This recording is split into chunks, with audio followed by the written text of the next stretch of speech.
ಕರ್ತನಲ್ಲಿ ಪ್ರೀತಿಯುಳ್ಳ ನನ್ನ ಆತ್ಮೀಯ ದೇವಜನರೇ, ತಮ್ಮೆಲ್ಲರಿಗೂ ಕೂಡ ಯೇಸು ಕ್ರಿಸ್ತನ ಅತಿ ಸುಮಧುರವಾದಂಥ ನಾಮದಲ್ಲಿ ನಿಮ್ಮನ್ನು ಪ್ರೀತಿಪೂರ್ವಕವಾಗಿ ಸ್ವಾಗತಿಸ್ತೇನೆ. ಹೋಪ್ ಮಾಧ್ಯಮದ ಮೂಲಕವಾಗಿ ಸಂದೇಶವನ್ನು ಕೇಳುವ ಮುನ್ನ ದೇವರು ನಿಮ್ಮ ಕೆಲಸ ಕಾರ್ಯಗಳನ್ನು, ನಿಮ್ಮ ಕುಟುಂಬವನ್ನು ಆಶೀರ್ವದಿಸಲಿ ಎಂಬುದಾಗಿ ಪ್ರಾರ್ಥನೆಯನ್ನು ಮಾಡಿಕೊಳ್ಳೋಣ. ಪ್ರಾರ್ಥನೆ ಮಾಡೋಣ. ಪ್ರೀತಿ ಸಂಪೂರ್ಣನಾದಂಥ ನಮ್ಮ ಪರಲೋಕದ ಸರ್ವಶಕ್ತನಾದ ತಂದೆಯಾದ ದೇವರೇ, ಈ ಒಂದು ದಿನದಲ್ಲಿ, ಈ ಸಮಯದಲ್ಲಿ ಸ್ವಾಮಿ, ದೈವಿಕ ವಾಕ್ಯದ ಸಂದೇಶವನ್ನು ಕೇಳುವುದಕ್ಕೆ ಸಿದ್ಧರಾಗಿರುವಂಥ ಎಲ್ಲ ನಿನ್ನ ವಿಶ್ವಾಸಿಗಳಿಗೋಸ್ಕರವಾಗಿ ಪ್ರಾರ್ಥನೆ ಮಾಡುತ್ತೇವೆ. ಕರ್ತನಾದ ದೇವರೇ, ಸಂದೇಶದ ಮೂಲಕವಾಗಿ ಅವರಲ್ಲಿರುವಂಥ ಬಲಹೀನತೆಗಳನ್ನು ಹೋಗಲಾಡಿಸು. ವ್ಯಾಧಿಗಳ ಸಮಸ್ಯೆಯಿಂದ ಇರುವುದಾದರೆ ನಜರೇತಿನ ಯೇಸುವಿನ ನಾಮದಲ್ಲಿ ಅವರನ್ನು ಗುಣಪಡಿಸು ಸ್ವಾಮಿ. ಈ ವಾಕ್ಯವು ಅವರ ಕಾಲಿಗೆ ದೀಪವು, ದಾರಿಗೆ ಬೆಳಕಾಗಲಿಕ್ಕಾಗುವಂತೆ ಕೃಪೆಯನ್ನು ತೋರಿಸು. ನಿನ್ನ ವಿಶೇಷವಾದ ಬಲಾಶೀರ್ವಾದದಿಂದ ಅವರನ್ನು ಬಲಪಡಿಸಿ ಕಾಪಾಡಿಕೊಂಡು ಬರಬೇಕೆಂಬುದಾಗಿ ಯೇಸು ಕ್ರಿಸ್ತನ ಅತಿ ಪರಿಶುದ್ಧವಾದ ನಾಮದಲ್ಲಿ ಪ್ರಾರ್ಥಿಸಿ ಬೇಡಿ ಹೊಂದಿದ್ದೇವೆ ನಮ್ಮ ಜೀವವುಳ್ಳ ತಂದೆಯೇ, ಆಮೇನ್. ಭಾಳ ಸಂತೋಷ ಪ್ರಿಯ ವೀಕ್ಷಕರೇ, ದೇವರ ಆಶೀರ್ವಾದದಿಂದ ಮತ್ತೊಮ್ಮೆ ಈ ಮಾಧ್ಯಮದ ಮೂಲಕವಾಗಿ ದೈವಿಕ ವಾಕ್ಯದ ಸಂದೇಶವನ್ನು ನೀಡುವುದಕ್ಕೆ ದೇವರು ನಮ್ಮನ್ನು ಆರಿಸಿಕೊಂಡದಕ್ಕಾಗಿ ನಾನು ದೇವರಿಗೆ ಸ್ತೋತ್ರ ಸಲ್ಲಿಸ್ತೇನೆ. ಅದೇ ರೀತಿಯಲ್ಲಿ ವೀಕ್ಷಕರಾದಂಥ ನೀವು ಕೂಡ ಸಮಯವನ್ನು ವ್ಯರ್ಥ ಮಾಡದೆ ಈ ಮಾಧ್ಯಮದ ಮುಂದೆ ಕುಳಿತುಕೊಂಡು ನೀವು ವಾಕ್ಯವನ್ನು ಕೇಳುತ್ತಾ ಇದ್ದೀರಾ. ನಿಮ್ಮೆಲ್ಲರನ್ನೂ ಕೂಡ ಕರ್ತನಾದ ಯೇಸು ಕ್ರಿಸ್ತನು ವಿಶೇಷವಾಗಿ ತನ್ನ ಆಶೀರ್ವಾದವನ್ನು ದಯಪಾಲಿಸಿಕೊಡುವ ಆತನಾಗಿದ್ದಾನೆ.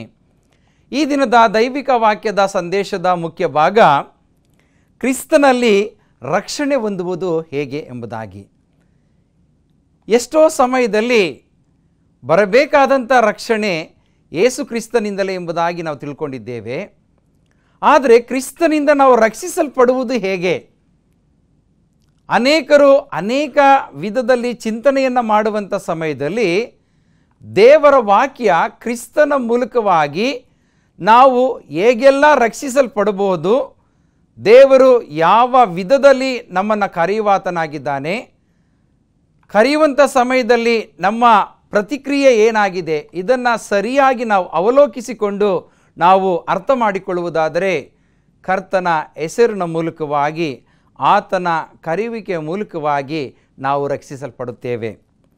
ಇದಕ್ಕೆ ಆಧಾರಿತವಾದಂಥ ವಾಕ್ಯವನ್ನು ನಾವು ಸತ್ಯವೇದದಲ್ಲಿ ಗಮನಿಸುವಾಗ ಯೋಹಾನನು ಬರೆದಂಥ ಸುವಾರ್ತೆ 3ನೇ ಅಧ್ಯಾಯ 14 ಮತ್ತು 15ನೇ ವಾಕ್ಯವನ್ನು ನಾವು ಓದುವಂಥ ಸಮಯದಲ್ಲಿ ದೇವರ ವಾಕ್ಯದಲ್ಲಿ ನೋಡುತ್ತೇವೆ.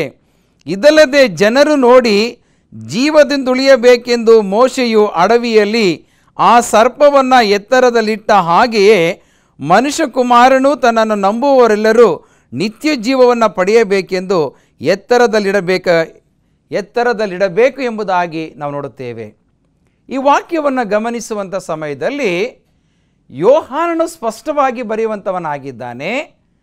ಹಳೆ ಒಡಂಬಡಿಕೆಯ ಕಾಲದಲ್ಲಿ ನಡೆದಂಥ ಒಂದು ಘಟನೆಯನ್ನು ಆತನು ಹೊಸ ಒಡಂಬಡಿಕೆಯ ಭಾಗದಲ್ಲಿ ಅದನ್ನು ಜನರಿಗೆ ಅರ್ಥವಾಗುವ ರೀತಿಯಲ್ಲಿ ಹೇಳಿ ಆತನು ಈಗ ಯೇಸು ಕ್ರಿಸ್ತನ ಬಗ್ಗೆ, ನಾವು ಯೇಸು ಕ್ರಿಸ್ತನಲ್ಲಿ ಹೇಗೆ ನಾವು ರಕ್ಷಿಸಲ್ಪಡಬಹುದು ಎಂಬುದಾಗಿ ನೋಡುವಾಗ ಇಲ್ಲಿ ಮೋಶೆಯು ಅಡವಿಯಲ್ಲಿ ಆ ಸರ್ಪವನ್ನು ಎತ್ತರದಲ್ಲಿ ಇಟ್ಟ ಹಾಗೆ ಮನುಷ್ಯಕುಮಾರನು ನಂಬುವಂಥವರಿಗೆ ನಿತ್ಯ ಜೀವವನ್ನು ಪಡೆಯಬೇಕೆಂದು ಎತ್ತರದಲ್ಲಿಡಬೇಕು.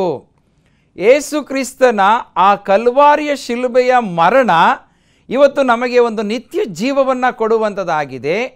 ಪಾಪದಿಂದ ರಕ್ಷಿಸಲ್ಪಡುವುದಕ್ಕೆ ಒಂದು ಮಾರ್ಗವಾಯಿತು. ಅದೇ ರೀತಿಯಲ್ಲಿ ಹಳೆ ಒಡಂಬಡಿಕೆಯ ಕಾಲದಲ್ಲಿ ನಡೆದಂಥ ಆ ನಿಜವಾದಂಥ ಘಟನೆಯನ್ನು ನಾವು ನೋಡುವಂಥ ಸಮಯದಲ್ಲಿ ಅರಣ್ಯಕಾಂಡ 21ನೇ ಅಧ್ಯಾಯದಲ್ಲಿ ನಾವು ಆ ವಾಕ್ಯವನ್ನು ಗಮನಿಸುವಂಥ ಸಮಯದಲ್ಲಿ ಇಲ್ಲಿ ಇಸ್ರಾಯೇಲರ ಕಾಲದಲ್ಲಿ ನಡೆದಂಥ ಘಟನೆ ನೋಡುವಾಗ ಅರಣ್ಯಕಾಂಡ 21ನೇ ಅಧ್ಯಾಯ ನಾವು 7ನೇ ವಚನದಿಂದ 9ನೇ ವಚನ ತನಕ ಓದುವಾಗ, ಆದುದರಿಂದ ಜನರು ಮೋಶೆಯ ಬಳಿಗೆ ಬಂದು, ನಾವು ನಿನಗೂ ಯೆಹೋವನಿಗೆ ವಿರುದ್ಧವಾಗಿ ದೋಷಿಗಳಾದೆವು. ಈ ಸರ್ಪಗಳು ನಮ್ಮ ಬಳಿಯಿಂದ ತೊಲಗಿ ಹೋಗುವಂತೆ ನೀನು ಯೆಹೋವನಿಗೆ ಪ್ರಾರ್ಥನೆ ಮಾಡಬೇಕೆಂದು ಬೇಡಿಕೊಂಡರು. ಮೋಶೆ ಜನರಿಗೋಸ್ಕರ ಪ್ರಾರ್ಥಿಸಲಾಗಿ ಯೆಹೋವನವನಿಗೆ, ನೀನು ತಾಮ್ರದಿಂದ ವಿಷಸರ್ಪದ ಆಕಾರವನ್ನು ಮಾಡಿಸಿ ಧ್ವಜಸ್ತಂಭದ ಮೇಲೆ ಎತ್ತಿ ನಿಲ್ಲಿಸಬೇಕು. ಸರ್ಪಗಳಿಂದ ಗಾಯಪಟ್ಟವರು ಅದನ್ನು ನೋಡಿ ಬದುಕಿಕೊಳ್ಳುವರು ಎಂದು ಆಜ್ಞಾಪಿಸಿದನು. ಈ ಘಟನೆಯನ್ನು ನೋಡುವಾಗ ಇಸ್ರಾಯೇಲ್ ಜನಾಂಗವು 430 ವರ್ಷಗಳ ಕಾಲ ಐಗುಪ್ತ ದೇಶದಲ್ಲಿ ದಾಸತ್ವದಲ್ಲಿ ಇದ್ದಂಥ ಸಮಯದಲ್ಲಿ ಮೋಶೆಯ ಮೂಲಕವಾಗಿ ಅವರನ್ನು ಬಿಡಿಸಿದಂಥ ದೇವರು. ಯಾಕೆಂದರೆ ಅಂಥ ಕಷ್ಟದಲ್ಲಿರುವಂಥ ನನ್ನ ಜನರು ಕಷ್ಟಪಡುವುದು ಬೇಡ, ಅವರು ರಕ್ಷಿಸಲ್ಪಡಬೇಕೆಂಬುದಾಗಿ ಮೋಶೆಯ ಮೂಲಕವಾಗಿ ಆ 430 ವರ್ಷಗಳ ಕಾಲ ಫರೋಹನ ಆಡಳಿತ ಕಾಲದಲ್ಲಿ ಕಷ್ಟವನ್ನು ಅನುಭವಿಸಿದಂಥ ಆ ಇಸ್ರಾಯೇಲ್ ಜನಾಂಗವನ್ನು ಬಿಡಿಸುವುದಕ್ಕೆ ದೇವರು ಮೋಶೆಯನ್ನು ಆರಿಸಿಕೊಂಡ. ಅದೇ ರೀತಿಯಾಗಿ ಈಗ ಮೋಶೆಗೆ ಅವರು ಬಿನ್ನಹವನ್ನು ಮಾಡುತ್ತಾ ಇದ್ದಾರೆ. ನಾವೆಲ್ಲರೂ ಕೂಡ ನಿಮಗೆ ವಿರುದ್ಧವಾಗಿ ನಾವು ಯೆಹೋವನಿಗೂ ಮತ್ತು ನಿಮಗೂ ವಿರುದ್ಧವಾಗಿ ಮಾತನಾಡಿ ದೋಷಿಗಳಾಗಿದ್ದೇವೆ. ಯಾಕೆಂದರೆ ಅವರು ಯೆಹೋವ ದೇವರು ಮಾಡಿದಂಥ ಅದ್ಭುತಗಳನ್ನು ಅವರು ಮರೆತರು ಎಂಬುದಾಗಿ ನೋಡುತ್ತೇವೆ. ಅವರು ಐಗುಪ್ತ ದೇಶದಿಂದ ಅವರು ಕಾನಾನ್ ದೇಶಕ್ಕೆ ಪ್ರಯಾಣ ಮಾಡುವಾಗ ಯೆಹೋವ ದೇವರು ಅಗ್ನಿಸ್ತಂಭವಾಗಿಯೂ ಮೇಘಸ್ತಂಭವಾಗಿಯೂ ಮಾಡಿದಂಥ ಎಲ್ಲ ಅದ್ಭುತವನ್ನು ಅವರು ಮರೆತರು ಎಂಬುದಾಗಿ ನಾವು ನೋಡುತ್ತೇವೆ ಪ್ರಿಯರೇ. ಅವರಿಗೆ ಅರಣ್ಯದಲ್ಲಿ ಮನ್ನವನ್ನು ಕೊಟ್ಟ ಪ್ರಿಯರೇ, ಕೆಂಪು ಸಮುದ್ರದಿಂದ ದಾಟಿಸಿದನು ಎಂಬುದಾಗಿ ನೋಡುತ್ತೇವೆ. ಅನೇಕರು ವೈರಿಗಳು ಬರುವಾಗ ಅವರಿಂದ ಎಲ್ಲ ವಿಷಯದಲ್ಲಿ ಕೂಡ ಜಯವನ್ನು ಕೊಟ್ಟಂಥ ದೇವರನ್ನು ಅವರು ಮರೆತು ಈಗ ಮೋಶೆಗೆ ಆರೋನನಿಗೆ ವಿರುದ್ಧವಾಗಿ ಮತ್ತು ದೇವರಿಗೆ ವಿರುದ್ಧವಾಗಿ ಕೂಡ ಗುಣಗುಟ್ಟುವಂಥದ್ದನ್ನು ನಾವು ನೋಡುತ್ತೇವೆ. ಅಂದು ಬಂಡೆಯಿಂದ ನೀರನ್ನು ಕೊಟ್ಟಂಥ ದೇವರನ್ನು ಮರೆತು ಪ್ರಿಯರೇ, ಯಾಕೆಂದರೆ ಆ ಬಂಡೆ ಕ್ರಿಸ್ತನಾಗಿದೆ ಎಂಬುದಾಗಿ ಕೂಡ ನಾವು ನೋಡುತ್ತೇವೆ. ಈಗ ಅವರು ಆ ಒಂದು ಉರಿ ಮಂಡಲದಿಂದ ಕಚ್ಚಿಕೊಂಡು ಸಾಯುವಂಥ ಸಮಯದಲ್ಲಿ ಈಗ ರಕ್ಷಿಸಲ್ಪಡಬೇಕು. ಅದಕ್ಕೋಸ್ಕರವಾಗಿ ಅವರು ಮೋಶೆಯ ಬಳಿಗೆ ಬಂದು, ಈ ಸರ್ಪಗಳು ನಮ್ಮ ಬಳಿಯಿಂದ ತೊಲಗಿ ಹೋಗುವಂತೆ ನೀನು ಯೆಹೋವನಿಗೆ ಪ್ರಾರ್ಥನೆಯನ್ನು ಮಾಡಬೇಕು. ಯಾಕೆಂತಂದರೆ ಮೋಶೆ ಜನರಿಗೋಸ್ಕರ ಪ್ರಾರ್ಥಿಸುವಂಥ ಸಮಯದಲ್ಲಿ ಈಗ ಯೆಹೋವ ದೇವರು ಮೋಶೆಗೆ ಹೇಳುವಂಥ ಮಾತು, ನೀನು ಒಂದು ತಾಮ್ರದಿಂದ ವಿಷಸರ್ಪದ ಆಕಾರವನ್ನು ಮಾಡಿಸಿ ಧ್ವಜಸ್ತಂಭದ ಮೇಲೆ ಎತ್ತಿ ನಿಲ್ಲಿಸಬೇಕು. ಸರ್ಪಗಳಿಂದ ಗಾಯಪಟ್ಟವರು ಅದನ್ನು ನೋಡಿ ಬದುಕಿಕೊಳ್ಳುವರು ಎಂದು ಆಜ್ಞಾಪಿಸಿದನು. ಆದ ಕಾರಣ ಮೋಶೆ ತಾಮ್ರದಿಂದ ಸರ್ಪದ ಆಕಾರವನ್ನು ಮಾಡಿಸಿ ಧ್ವಜಸ್ತಂಭದ ಮೇಲೆ ಇಡಿಸಿದನು. ಸರ್ಪಗಳಿಂದ ಗಾಯಪಟ್ಟವರಲ್ಲಿ ಯಾರು ಆ ತಾಮ್ರದ ಸರ್ಪವನ್ನು ಲಕ್ಷ್ಯವಿಟ್ಟು ನೋಡಿದರೋ ಅವರೆಲ್ಲರೂ ಬದುಕಿಕೊಂಡರು ಎಂಬುದಾಗಿ ನೋಡುತ್ತೇವೆ. ಪ್ರಿಯ ವೀಕ್ಷಕರೇ, ಯಾರು ಆ ತಾಮ್ರದ ಸರ್ಪವನ್ನು ಲಕ್ಷ್ಯವಿಟ್ಟು ನೋಡಿದರೋ ಅವರು ಬದುಕಿಕೊಂಡರು ಎಂಬುದಾಗಿ ನೋಡುವಾಗ ಅವರ ಒಂದು ಗಮನ, ಅವರ ದೃಷ್ಟಿ ಆ ತಾಮ್ರದ ಸರ್ಪದ ಮೇಲೆ ಇತ್ತು. ಇದು ಏನನ್ನು ಸೂಚಿಸ್ತದೆ ಎಂಬುದಾಗಿ ನೋಡುವಾಗ ಇಸ್ರಾಯೇಲ್ ಜನಾಂಗವು ಪಾಪ ಮಾಡಿದಂಥ ಸಮಯದಲ್ಲಿ, ದ್ರೋಹಿಗಳಾದಂಥ ಸಮಯದಲ್ಲಿ ಅವರು ದೇವರಿಗೆ ವಿರುದ್ಧವಾಗಿ ಅವರು ನಡೆದುಕೊಂಡರು ಎಂಬುದಾಗಿ ನಾವು ನೋಡುತ್ತೇವೆ. ಮತ್ತು ದೇವರ ಮಕ್ಕಳಾದಂಥ ಮೋಶೆ ಮತ್ತು ಆರೋನರಿಗೆ ಗುಣಗುಟ್ಟುವಂಥ ಒಂದು ಸ್ಥಿತಿಗೆ ಹೋದರು ಎಂಬುದಾಗಿ ನೋಡುತ್ತೇವೆ. ಈಗ ಮಾನಸಾಂತರಪಟ್ಟು ತಮ್ಮನ್ನು ತಾವು ರಕ್ಷಿಸಿಕೊಳ್ಳುವುದಕ್ಕೋಸ್ಕರವಾಗಿ ಮೋಶೆಯ ಬಳಿಗೆ ಬಂದು ಭಿನ್ನವನ್ನು ಮಾಡುವಾಗ, ಮೋಶೆ ಅವರಿಗೋಸ್ಕರವಾಗಿ ಪ್ರಾರ್ಥನೆ ಮಾಡುವಾಗ ಆತನು ಯೆಹೋವ ದೇವರು ಹೇಳಿದ ಹಾಗೆ ಮೋಶೆಯು ಆ ಒಂದು ಎತ್ತರದಲ್ಲಿ ತಾಮ್ರದ ಸರ್ಪವನ್ನು ಇಟ್ಟಂಥ ಸಮಯದಲ್ಲಿ ಯಾರ್ಯಾರು ತಮ್ಮ ಗಮನವನ್ನು ಆ ಒಂದು ತಾಮ್ರದ ಸರ್ಪದ ಮೇಲೆ ಇಟ್ಟು ಲಕ್ಷ್ಯವಿಟ್ಟು ನೋಡಿದರು ಅವರೆಲ್ಲರೂ ಕೂಡ ಆ ಉರಿಮಂಡಲಗಳ ಆ ಒಂದು ವೇದನೆಯಿಂದ ರಕ್ಷಿಸಲ್ಪಟ್ಟರು ಎಂಬುದಾಗಿ ನಾವು ನೋಡುತ್ತೇವೆ. ಇವತ್ತಿನ ದಿನದಲ್ಲಿ ಮಾನಸಾಂತರಪಟ್ಟು ನಮ್ಮ ಪಾಪಗಳನ್ನು ಅರಿಕೆ ಮಾಡಿ ನಾವು ನಮ್ಮ ಜೀವಿತದಲ್ಲಿ ಒಂದು ಬದಲಾವಣೆಯನ್ನು ನಾವು ಪಡೆದುಕೊಳ್ಳುವಂಥ ಸಮಯದಲ್ಲಿ ನಾವು ಇವತ್ತು ಆ ಕಲ್ವಾರಿ ಶಿಲುಬೆ ಮೇಲೆ ನಮಗೋಸ್ಕರವಾಗಿ ಪ್ರಾಣ ಕೊಟ್ಟಂತ ಯೇಸು ಕ್ರಿಸ್ತನನ್ನೇ ದೃಷ್ಟಿಸುವುದಾದರೆ ನಾವು ರಕ್ಷಿಸಲ್ಪಡುತ್ತೇವೆ. ಯೇಸು ಕ್ರಿಸ್ತನನ್ನೇ ದೃಷ್ಟಿಸುವುದಾದರೆ ನಾವು ರಕ್ಷಣೆಯನ್ನು ಹೊಂದುವುದಕ್ಕೆ ಸಾಧ್ಯ ಎಂಬುದಾಗಿ ನೋಡುತ್ತೇವೆ. ಯಾಕೆಂದರೆ ದಾವಿದನು ಕೂಡ ತನ್ನ ಕೀರ್ತನೆ 34ನೇ ಅಧ್ಯಾಯ 5ನೇ ವಚನದಲ್ಲಿ ಆತನು ಸ್ಪಷ್ಟವಾಗಿ ಹೇಳುವಂಥದ್ದು, ಪ್ರಿಯ ವೀಕ್ಷಕರೇ, ಆತನನ್ನೇ ದೃಷ್ಟಿಸಿದವರು ಪ್ರಕಾಶವನ್ನು ಹೊಂದುವರು, ಅವರ ಮುಖವು ಲಜ್ಜೆಯಿಂದ ಕೆಡುವುದೇ ಇಲ್ಲ ಎಂಬುದಾಗಿ ನಾವು ನೋಡುತ್ತೇವೆ. ಇವತ್ತು ಕ್ರೈಸ್ತರಾದ ನಮ್ಮ ಜೀವಿತದಲ್ಲಿ ಇವತ್ತು ಯಾರನ್ನು ದೃಷ್ಟಿಸ್ತಾ ಇದ್ದೇವೆ? ಇವತ್ತು ನಮ್ಮ ದೃಷ್ಟಿ ಯಾರ ಮೇಲೆ ಇದೆ?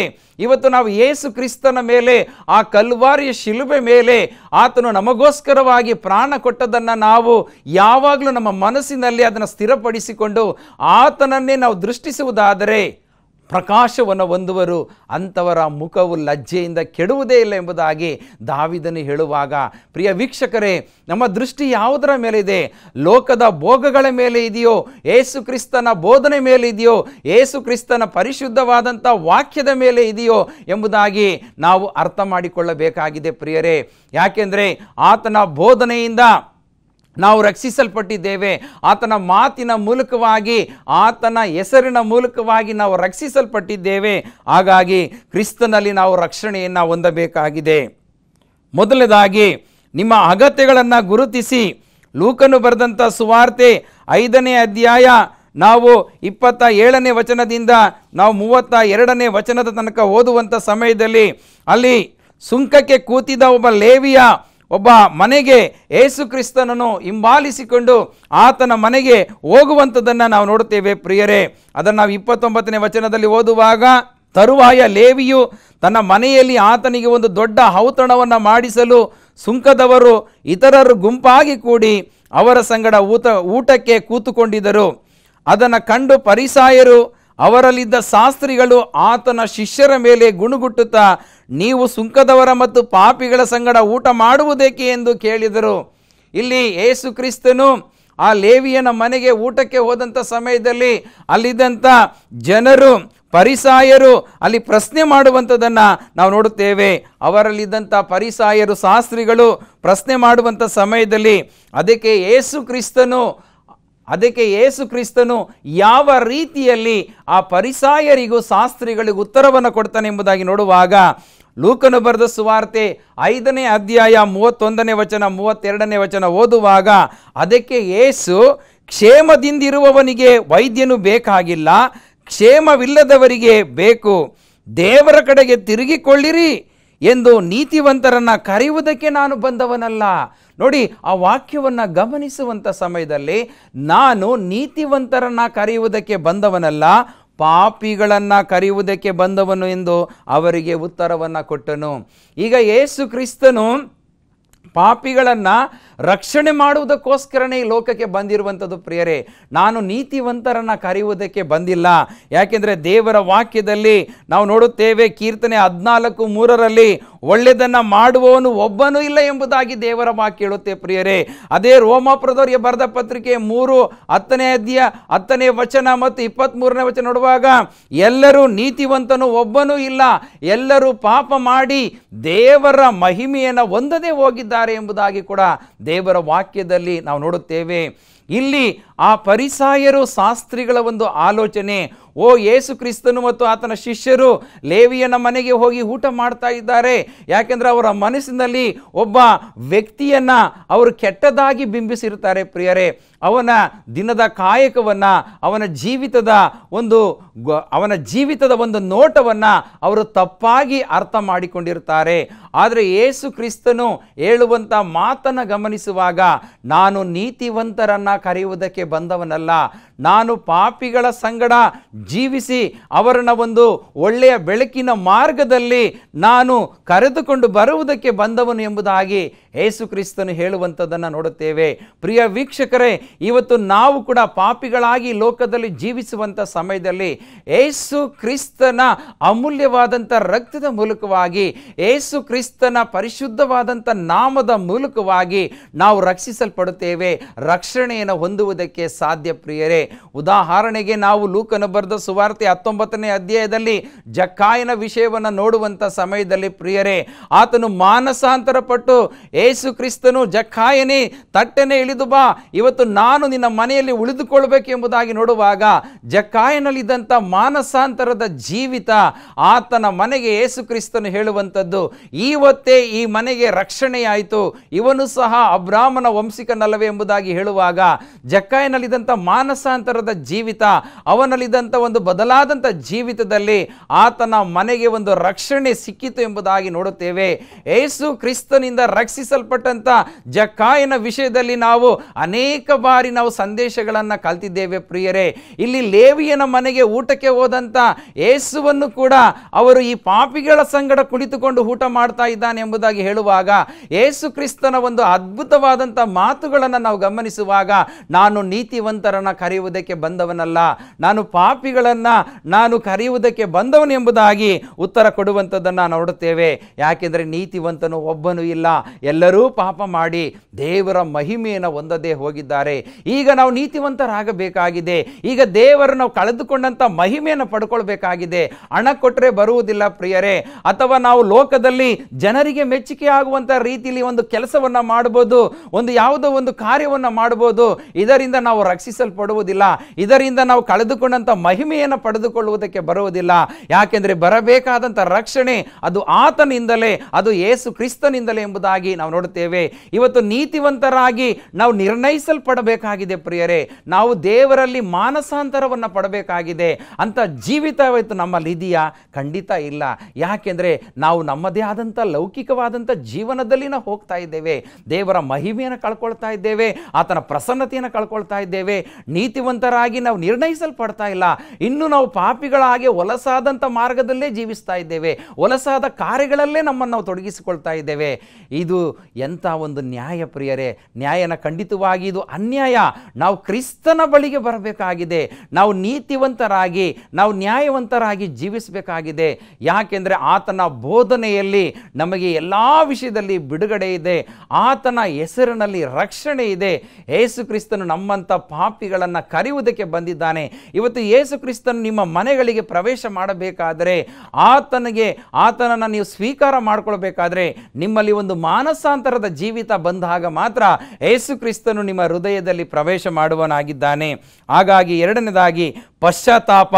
ಲೂಕನು ಬರೆದ ಸುವಾರ್ತೆ 13ನೇ ಅಧ್ಯಾಯ ನಾವು 1ರಿಂದ 5 ವಚನಗಳನ್ನು ನೋಡುವಂಥ ಸಮಯದಲ್ಲಿ ಅಲ್ಲಿ ಒಂದು ಘಟನೆಯನ್ನು ನಾವು ನೋಡುವಾಗ, ದೇವರ ವಾಕ್ಯದಲ್ಲಿ 13ನೇ ಅಧ್ಯಾಯ 1ರಿಂದ 5ನೇ ವಚನ ನೋಡುವಂಥ ಸಮಯದಲ್ಲಿ ಅಲ್ಲಿ ಮಾತನ್ನು ಗಮನಿಸುವಾಗ, ನಾನು ಎಲ್ಲವನ್ನು ಓದುವುದಕ್ಕೆ ಹೋಗುವುದಿಲ್ಲ, ಆದರೆ 5ನೇ ವಚನದಲ್ಲಿ ನಾವು ನೋಡುವಾಗ, ಅದೇ ಸಮಯದಲ್ಲಿ ಕೆಲವರು ಆತನ ಹತ್ತಿರದಲ್ಲಿ ಬಂದು, ಪಿಲಾತನು ಗಲಿಲಾಯರ ರಕ್ತವನ್ನು ಅವರಿಗೆ ಕೊಟ್ಟು ಬಲಿಗಳ ಸಂಗಡ ಬೆರೆಸಿದನೆಂದು ಆತನಿಗೆ ತಿಳಿಸಿದರು. ಅದಕ್ಕೆ ಆತನು ಅವರಿಗೆ, ಆ ಗಲಿಲಾಯದವರು ಅಂಥ ಕೊಲೆಯನ್ನು ಅನುಭವಿಸಿದ್ದರಿಂದ ಅವರನ್ನು ಎಲ್ಲ ಗಲಿಲಾಯವರಿಗಿಂತ ಪಾಪಿಷ್ಠರೆಂದು ಭಾವಿಸುತ್ತೀರೋ? ಹಾಗೆ ಭಾವಿಸಕೂಡದೆಂದು ನಿಮಗೆ ಹೇಳುತ್ತೇನೆ. ದೇವರ ಕಡೆಗೆ ತಿರುಗಿಕೊಳ್ಳದಿದ್ದರೆ ನೀವೆಲ್ಲರೂ ಹಾಗೆಯೇ ಹಾಳಾಗಿ ಹೋಗುವಿರಿ. ಇಲ್ಲಿ ನಾವು ಯಾರನ್ನು ಕೂಡ ಇವರು ಪಾಪಿಷ್ಠರು, ಇವರು ದುಷ್ಟರು, ಇವರ ಜೊತೆಲಿ ನಾವು ಸೇರಬಾರ್ದು, ಇವ್ರ ಸಂಗಡ ನಾವು ಊಟ ಮಾಡಬಾರ್ದು, ಇವರನ್ನ ನಮ್ಮ ಬಳಿಗೆ ಸೇರಿಸಿಕೊಳ್ಬಾರ್ದು ಅನ್ನುವಂಥ ತಪ್ಪಾದಂಥ ಭಾವನೆಗಳು ನಮ್ಮಲ್ಲಿ ಬರಬಾರ್ದು ಪ್ರಿಯರೇ. ಅದನ್ನು ತಾನಿಲ್ಲಿ ಯೇಸು ಕ್ರಿಸ್ತನು ಹೇಳುವಂಥದ್ದು. ಒಬ್ಬ ಪಾಪಿ ಹಾಳಾಗುವಂಥ ಸಮಯದಲ್ಲಿ ಅವನ ವಿಷಯದಲ್ಲಿ ನಾವು ಕೆಟ್ಟದಾಗಿ ಭಾವಿಸಬಾರದು ಎಂಬುದಾಗಿ ಹೇಳುವಂಥದ್ದನ್ನು ನೋಡುತ್ತೇವೆ. ಯಾಕೆಂದರೆ ದೇವರ ಕಡೆಗೆ ತಿರುಗಿಕೊಳ್ಳದಿದ್ದರೆ ನೀವೆಲ್ಲರೂ ಹಾಗೆಯೇ ಹಾಳಾಗಿ ಹೋಗುವಿರಿ. ಇವತ್ತು ನಾವು ದೇವರ ಸಮೀಪಕ್ಕೆ ಬಂದಾಗ ಆತನು ನಮ್ಮ ಸಮೀಪಕ್ಕೆ ಬರುವಾತನಾಗಿದ್ದಾನೆ. ಯಾಕೆಂದರೆ ಸಿಲೋವಾಮಿನಲ್ಲಿ ಬುರುಜು ಬಿದ್ದು ಸತ್ತ ಆ 18 ಮಂದಿಯು ಯೆರೂಸಲೇಮಿನಲ್ಲಿ ವಾಸವಾಗಿರುವ ಎಲ್ಲ ಮನುಷ್ಯರಿಗಿಂತಲೂ ಅಪರಾಧಿಗಳೆಂದು ಭಾವಿಸುತ್ತೀರೋ? ಹಾಗಲ್ಲವೆಂದು ನಿಮಗೆ ಹೇಳುತ್ತೇನೆ. ದೇವರ ಕಡೆಗೆ ತಿರುಗಿಕೊಳ್ಳದಿದ್ದರೆ ನೀವೆಲ್ಲರೂ ಅವರಂತೆ ಹಾಳಾಗಿ ಹೋಗುವಿರಿ ಎಂದು ಹೇಳಿದನು.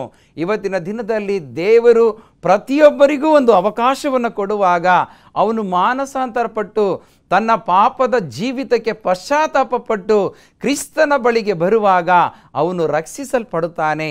ಕಳೆದುಕೊಂಡಂಥ ಆ ದೇವರ ಪ್ರಸನ್ನತೆಯನ್ನು ಅವನು ಪಡೆದುಕೊಳ್ಳುವುದಕ್ಕೆ ಸಾಧ್ಯ ಎಂಬುದಾಗಿ ನಾವು ನೋಡುತ್ತೇವೆ ಪ್ರಿಯರೇ. ಉದಾಹರಣೆಗೆ ಮತ್ತಾಯನು ಬರೆದ ಸುವಾರ್ತೆ 27ನೇ ಅಧ್ಯಾಯ 3-4ರಲ್ಲಿ ಯೂದನ ಬಗ್ಗೆ ನಾವು ನೋಡುವಾಗ, ಅವನು ತನ್ನ ತಪ್ಪನ್ನು ಒಪ್ಪಿಕೊಳ್ಳುತ್ತಾನೆ, ಆದರೆ ಪಶ್ಚಾತ್ತಾಪ ಪಡಲಿಲ್ಲ ಎಂಬುದಾಗಿ ನಾವು ನೋಡುತ್ತೇವೆ ಪ್ರಿಯರೇ. ಅವನು ಆ 30 ರೂಪಾಯಿಗೆ ದೇವರನ್ನು ಹಿಡಿದುಕೊಟ್ಟಾಗ ಅದನ್ನು ತೆಗೆದುಕೊಂಡು ಹೋಗಿ ದೇವರ ಆಲಯದ ಉಂಡಿಗೆ ಹಾಕಿ ಆತನು ಒಪ್ಪಿಕೊಳ್ತಾನೆ, ಆದರೆ ಆತನು ಪಶ್ಚಾತ್ತಾಪ ಪಡಲಿಲ್ಲ ಎಂಬುದಾಗಿ ನೋಡುತ್ತೇವೆ. ಎಷ್ಟೋ ಸಾರಿ ನಾವು ಪಾಪದ ಅರಿಕೆಯನ್ನು ಮಾಡ್ತೇವೆ, ಆದರೆ ಮಾನಸಾಂತರ ಪಡಲ್ಲ. ನಾವು ಒಪ್ಪಿಕೊಳ್ಳುವುದರಲ್ಲಿ ನಾವು ಹಿಂದೆ ಸರಿತಾ ಇದ್ದೇವೆ, ಹಿಂದೆ ಹೋಗ್ತಾ ಇದ್ದೇವೆ. ಅಂಥ ಜೀವಿತ ನಮ್ಮದಾಗಿರಬಾರ್ದು ಎಂಬುದಾಗಿ ನಾವು ನೋಡುತ್ತೇವೆ. ಇವತ್ತಿನ ದಿನದಲ್ಲಿ ನಾವು ಯೇಸುವನ್ನು ನಾವು ನಂಬಬೇಕಾಗಿದೆ ಪ್ರಿಯರೇ. ಲೂಕನು ಬರೆದ ಸುವಾರ್ತೆ 7ನೇ ಅಧ್ಯಾಯ 48ರಿಂದ 50 ವಚನಗಳನ್ನು ನೋಡುವಾಗ ಅಲ್ಲಿಯೂ ಕೂಡ ಒಂದು ಘಟನೆಯನ್ನು ನಾವು ಉದಾಹರಣೆಯಾಗಿ ತೆಗೆದುಕೊಳ್ಳುವುದಾದರೆ, ಲೂಕನು ಬರೆದ ಸುವಾರ್ತೆ 7ನೇ ಅಧ್ಯಾಯ 48ರಿಂದ 50 ವಚನಗಳು. ಆಮೇಲೆ ಆತನು ಅವಳಿಗೆ, ನಿನ್ನ ಪಾಪಗಳು ಕ್ಷಮಿಸಲ್ಪಟ್ಟಿವೆ ಎಂದು ಹೇಳಿದನು. ಆತನ ಸಂಗಡ ಊಟಕ್ಕೆ ಒರಗಿಕೊಂಡವರು ಪಾಪಗಳನ್ನು ಸಹ ಕ್ಷಮಿಸಿ ಬಿಡುವವನು ಇವನಾರು ಎಂದು ತಮ್ಮ ತಮ್ಮೊಳಗೆ ಅಂದುಕೊಂಡರು. ಆದರೆ ಆತನು ಆ ಹೆಂಗಸಿಗೆ, ನಿನ್ನ ನಂಬಿಕೆಯೇ ನಿನ್ನನ್ನು ರಕ್ಷಿಸದೆ ಸಮಾಧಾನದಿಂದ ಹೋಗು ಎಂದು ಹೇಳಿದನು ಎಂಬುದಾಗಿ ನಾವು ನೋಡುತ್ತೇವೆ. ಇಲ್ಲಿ ಒಬ್ಬ ದುರಾಚಾರಿಯ ಹೆಂಗಸು, ಆಕೆಯಲ್ಲಿ ಸಮಾಧಾನ ಇರಲಿಲ್ಲ. ಇಡೀ ಲೋಕ ಆಕೆಯನ್ನು ಕೆಟ್ಟದಾಗಿ ಬಿಂಬಿಸ್ತಾ ಇತ್ತು ಪ್ರಿಯರೇ. ಯಾವಾಗ ಯೇಸುವಿನ ಬಳಿಗೆ ಬಂದು ಆಕೆ ಯೇಸುವಿನ ಪಾದದ ಒಂದು ಸೇವೆಯನ್ನು ಮಾಡ್ತಾಳೆ, ಆ ಸುಗಂಧ ತೈಲವನ್ನು ತೆಗೆದುಕೊಂಡು ಬಂದು ಆತನ ಪಾದಕ್ಕೆ ಹಚ್ಚಿ ತನ್ನ ತಲೆಯ ಕೂದಲಿನಿಂದ ಒರೆಸುವಂಥ ಸಮಯದಲ್ಲಿ ಅಲ್ಲಿ ಆ ಒಂದು ಫರಿಸಾಯರು, ಶಾಸ್ತ್ರಿಗಳು ಒಂದು ವಿರುದ್ಧವಾಗಿ ಮಾತನಾಡುವಂಥದ್ದನ್ನು ನಾವು ನೋಡುತ್ತೇವೆ. ಆದರೆ ಆಕೆಯ ಪಶ್ಚಾತ್ತಾಪದ ಜೀವಿತ, ಆಕೆಯ ಮಾನಸಾಂತರದ ಜೀವಿತದ ಮೂಲಕವಾಗಿ ಯೇಸು ಕ್ರಿಸ್ತನು ಆಕೆಗೆ ಹೇಳುವಂಥ ಮಾತು, ಆತನು ಆ ಹೆಂಗಸಿಗೆ, ನಿನ್ನ ನಂಬಿಕೆಯೇ ನಿನ್ನನ್ನು ರಕ್ಷಿಸದೆ ಸಮಾಧಾನದಿಂದ ಹೋಗು ಎಂದು ಹೇಳಿದನು. ಸಮಾಧಾನವನ್ನು ಕಳೆದುಕೊಂಡಂಥ ಆ ಸಹೋದರಿಗೆ ಯೇಸು ಕ್ರಿಸ್ತನು ಸಮಾಧಾನದ ಪ್ರಭುವಾಗಿ ಆತನ ಹೆಸರಿನ ಮೂಲಕವಾಗಿ ಸಮಾಧಾನವನ್ನು ಕೊಡುವಂಥದ್ದನ್ನು ನೋಡುತ್ತೇವೆ. ಆಕೆಯ ಪಶ್ಚಾತ್ತಾಪದ ಜೀವಿತ, ಆಕೆಯ ಮಾನಸಾಂತರದ ಜೀವಿತದ ಮೂಲಕವಾಗಿ ನಂಬಿಕೆಯನ್ನಿಟ್ಟಂಥ ಆ ಸ್ತ್ರೀಗೆ ಯೇಸು ಕ್ರಿಸ್ತನು, ಅಮ್ಮ ನಿನಗೆ ಇನ್ನು ಮುಂದೆ ಸಮಾಧಾನದಿಂದ ಹೋಗು, ಇನ್ನು ಜನ ನಿನ್ನನ್ನು ಏನೇ ಮಾತಾಡಿದ್ರು ಕೂಡ ನನ್ನ ಪ್ರಸನ್ನತೆ, ನನ್ನ ಕೃಪೆ ನಿನಗೆ ಯಾವಾಗಲೂ ಇರುತ್ತೆ ಎಂಬುದಾಗಿ ಹೇಳುವಂಥದ್ದನ್ನು ನಾವು ನೋಡುತ್ತೇವೆ ಪ್ರಿಯರೇ. ಯಾಕೆಂದರೆ ಮಾರ್ಕನು ಬರೆದ ಸುವಾರ್ತೆ 9ನೇ ಅಧ್ಯಾಯ 23ರಲ್ಲಿ ನೋಡುತ್ತೇವೆ, ನಂಬುವವನಿಗೆ ಎಲ್ಲ ಆಗುವುದು ಎಂಬುದಾಗಿ ನೋಡುತ್ತೇವೆ. ನಾವು ನಂಬಿಕೆಯಿಂದ ಮಾಡಿದ ಪ್ರಾರ್ಥನೆಯನ್ನು ದೇವರು ಕೇಳುವಾತನಾಗಿದ್ದಾನೆ. ನಂಬಿಕೆಯಿಂದ ನಾವು ಕ್ರಿಸ್ತನ ವಾಕ್ಯದ ಬೆಳಕಿನಲ್ಲಿ ಜೀವಿಸುವಾಗ ನಾವು ಎಲ್ಲವನ್ನ ಪಡೆದುಕೊಳ್ಳುವುದಕ್ಕೆ ಸಾಧ್ಯ ಎಂಬುದಾಗಿ ನಾವು ನೋಡುತ್ತೇವೆ. ಯಾಕೆಂದರೆ ಮತ್ತಾಯನು ಬರೆದ ಸುವಾರ್ತೆ 9ನೇ ಅಧ್ಯಾಯ 22ನೇ ವಚನದಲ್ಲಿಯೂ ಕೂಡ ಯೇಸು ಕ್ರಿಸ್ತನು ಪಾರ್ಶ್ವವಾಯು ರೋಗಿಗೆ ಹೇಳುವಂಥದ್ದು, ಮಗನೇ ನಿನ್ನ ಪಾಪಗಳು ಕ್ಷಮಿಸಲ್ಪಟ್ಟಿದೆ, ಎದ್ದು ನಿನ್ನ ಹಾಸಿಗೆಯನ್ನು ಹೊತ್ತುಕೊಂಡು ಮನೆಗೆ ನಡೆ ಎಂಬುದಾಗಿ ಹೇಳುವಂಥ ಸಮಯದಲ್ಲಿ ಅಲ್ಲಿ ಜನರ ನಂಬಿಕೆಯನ್ನು ನೋಡುವಂಥದ್ದು, ಆ ವ್ಯಕ್ತಿಯ ಜೀವಿತದಲ್ಲಿರುವಂಥ ನಂಬಿಕೆಯನ್ನು ನೋಡುವಂಥದ್ದು. ಇದರ ಮೂಲಕವಾಗಿ ಆ ಒಂದು ಪಾರ್ಶ್ವವಾಯು ರೋಗಿಗೆ ಯೇಸು ಕ್ರಿಸ್ತನು ಬಿಡುಗಡೆಯನ್ನು ಕೊಡುವಂಥದ್ದನ್ನು ನಾವು ನೋಡುತ್ತೇವೆ ಪ್ರಿಯರೇ. ಇವತ್ತು ನಾವು ಅನೇಕ ವರ್ಷಗಳಿಂದಲೂ ಕೂಡ ನಾವು ಪಾಪದ ಹೊಲಸಾದ ಕಾರ್ಯದಲ್ಲಿ ಬಿದ್ದಿದ್ದೇವ, ಅನೇಕ ವ್ಯಾಧಿಗಳಿಂದ ನಾವು ಬಿದ್ದಿದ್ದೇವಾ, ಅನೇಕ ಕಷ್ಟವಾದ ಪರಿಸ್ಥಿತಿಯಲ್ಲಿ ನಾವಿದ್ದೇವಾ. ಇವತ್ತು ಯೇಸು ಕ್ರಿಸ್ತನು ನಿಮ್ಮನ್ನು ರಕ್ಷಿಸಲ್ಪಡುವುದಕ್ಕೆ ಸಿದ್ಧನಿದ್ದಾನೆ. ಇವತ್ತು ನೀವು ಮಾನಸಾಂತರ ಪಡುವುದಾದರೆ, ಪಶ್ಚಾತ್ತಾಪ ಪಡುವುದಾದರೆ ದೇವರ ಒಂದು ಆಶೀರ್ವಾದ, ಆತನ ಕೃಪೆ ನಿಮ್ಮ ಜೊತೆಯಲ್ಲಿ, ನಿಮ್ಮ ಕುಟುಂಬದಲ್ಲಿ, ನಿಮ್ಮ ಎಲ್ಲ ಕೆಲಸ ಕಾರ್ಯಗಳಲ್ಲಿ ಕೂಡ ಇರುವಂಥದ್ದಾಗಿದೆ. ಯೇಸು ಕ್ರಿಸ್ತನು ಪಾಪಿಗಳನ್ನು ರಕ್ಷಿಸೋದಕ್ಕೋಸ್ಕರವಾಗಿ ಈ ಲೋಕಕ್ಕೆ ಬಂದಿದ್ದಾನೆ. ಆ ಯೇಸುವಿನ ಮೇಲೆ ನಂಬಿಕೆ ಇಡೋಣ, ಆತನನ್ನೇ ದೃಷ್ಟಿಸೋಣ. ಈಗಾಗುವಾಗೆ ದೇವರು ತಾನೇ ತನ್ನ ಪರಿಶುದ್ಧಾತ್ಮನ ಮೂಲಕವಾಗಿ ನಿಮ್ಮನ್ನು ಆತ್ಮಿಕವಾಗಿ ಬಲಪಡಿಸಿ ನಿಮ್ಮನ್ನು ವಾಕ್ಯದ ಬೆಳಕಿನಲ್ಲಿ ನಡೆಸಲಿ ಎಂಬುದೇ ನನ್ನ ಪ್ರಾರ್ಥನೆಯಾಗಿದೆ. ದೇವರು ತಾನೇ ಈ ವಾಕ್ಯಗಳ ಮೂಲಕವಾಗಿ ನಿಮ್ಮನ್ನು, ನಿಮ್ಮ ಕುಟುಂಬವನ್ನು ವಿಶೇಷವಾಗಿ ಆಶೀರ್ವದಿಸಲಿ. ಹಾಗಾದರೆ ಬನ್ನಿ ನಾವು ನಿಮಗೋಸ್ಕರವಾಗಿ ಪ್ರಾರ್ಥನೆಯನ್ನು ಮಾಡ್ತೇವೆ. ಪ್ರಾರ್ಥನೆ ಮಾಡೋಣ.